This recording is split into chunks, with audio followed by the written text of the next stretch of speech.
ভলেণ্টাৰী organisation তেওঁলোকে যি প্ৰধানমন্ত্ৰীৰ বিকশিত ভাৰতৰ আহ্বান সেই আহ্বানৰ প্ৰতি সঁহাৰি জনাই বিকশিত ভাৰত এতিয়া তাৰ বিভিন্ন কাৰ্যসূচী ৰূপায়ণ কৰি আছে আৰু ইয়াৰে এক কাৰ্যসূচীত আজি মই অসম ডাউনটাউন ইউনিভাৰ্চিটি অংশগ্ৰহণ কৰিলোঁ আৰু ছাত্ৰ ছাত্ৰী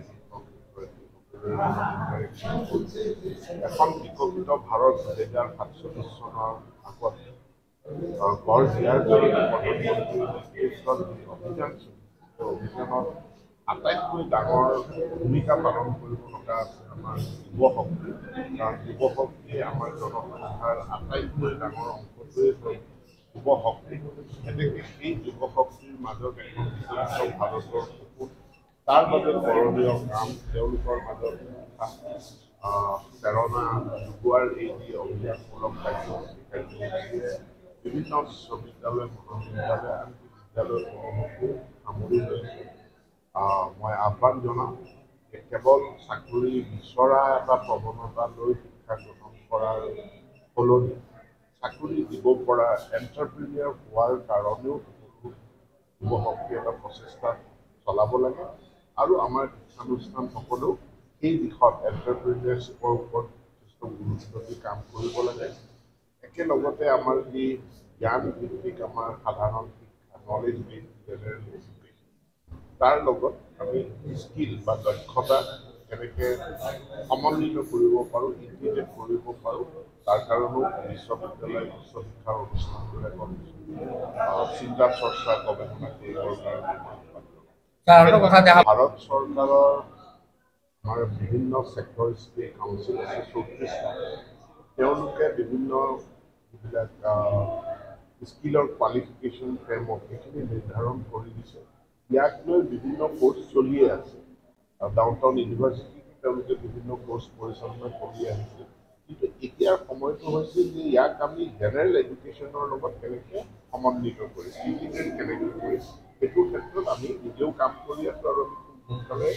মই এখন ডাঙৰ কৰ্মশালা অনুষ্ঠিত কৰি এটা ৰোড মেপ তেওঁলোকে দিয়াৰ কাৰণে চেষ্টা কৰিম গতিকে বিভিন্ন ধৰণৰ মাৰ্কেট ব্যৱস্থা আছে বতৰৰ খেতি বতৰত হয় যেতিয়া অধিক উৎপাদন হয় দাম কম হয় অফ ছিজনত দাম বেছি হয় কিন্তু আমাৰ সকলোৰে এটা প্ৰচেষ্টা থাকে যাতে এটা নিয়ন্ত্ৰিত মূল্যত আমি সামগ্ৰীসমূহ যাতে সাধাৰণ ৰাইজক যোগান ধৰিব পাৰোঁ তাৰ কাৰণে বিভিন্ন ব্যৱস্থা গঢ়ি তোলা হয় গতিকে এইটোক লৈ মূল্যবৃদ্ধি বা আলুৰ নাটনিক লৈ পিনে চৰকাৰখন উদ্বিগ্ন আৰু নিশ্চিতভাৱে আমাৰ খাদ্য বিভাগে এই ক্ষেত্ৰত কাম কৰি আছে প্ৰক্ৰিয়াটো চলি আছে ইয়াত কিছু মাজতে আমি কিছু সাল সলনি কৰিব লগা হৈছে আৰু সেই সাল সলনি যিহেতু এতিয়া আমি শিক্ষা ক্ষেত্ৰত এক হোৱাৰ পৰা আমি ফিল্ডৰ পৰা বিভিন্ন আমাৰ তথ্য আমাৰ হাতত আহিছে আমাৰ ক্ষেত্ৰত ধৰি লওক হাইস্কুলত আমাৰ গণিত শিক্ষকৰ নাটনি আছে বিজ্ঞান শিক্ষক পৰ্যাপ্ত পৰিমাণে আছে কিন্তু গণিত শিক্ষকৰ নাটনি আছে গতিকে এতিয়া আমি স্পেচিফিক ছাবজেক্ট ৱাইজ স্কুল ছাবজেক্টৰ শিক্ষকৰ নাটনি আছে সেই প্ৰয়োজনীয়তাখিনি গণনা কৰি উলিয়াই আৰু সেইটো সংখ্যাৰ ভিত্তিত যাতে আমাৰ শিক্ষক নিযুক্তি হয় তাৰ ব্যৱস্থা কৰি আছে মানে ছাৰ্ভে চলি থকা নাই কাৰণ যেতিয়া শিক্ষা সেইটো আছে ছাৰ্ভে নালাগে তেতিয়া আমাৰ আঙুলিৰ মূৰত আমি এইটো বিশ্লেষণ কৰিলে আমি গম পাওঁ গতিকে গৰম বন্ধৰ সময়ত আমি বিশ্লেষণ কৰি যিখিনি তথ্য পাইছোঁ যে গণিত শিক্ষকৰ নাটনি আছে নাটনি দূৰ কৰাৰ কাৰণে আমাৰ পলিচিত আমি মানে পলিচিৰ কিছু সংশোধনী আমি এইকেইদিনতে ঘটাম ফিগাৰটো কিবা পাইছে নেকি ফিগাৰটো মই ক'ব নোৱাৰিম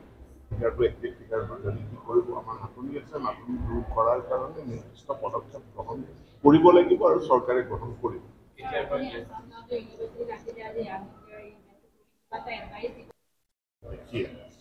মোৰ আহ্বান মই জেনেৰেল জনাইছোঁ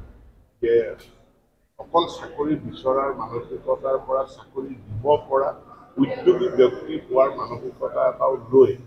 এই যিটো ষ্টাৰ্টআপ কালচাৰ সেই ষ্টাৰ্টআপ কালচাৰটো আমাৰ বিশ্ববিদ্যালয়সমূহতো আৰম্ভ হ'ব যিকোনো খবৰৰ বাবে যোগাযোগ কৰক 7099017330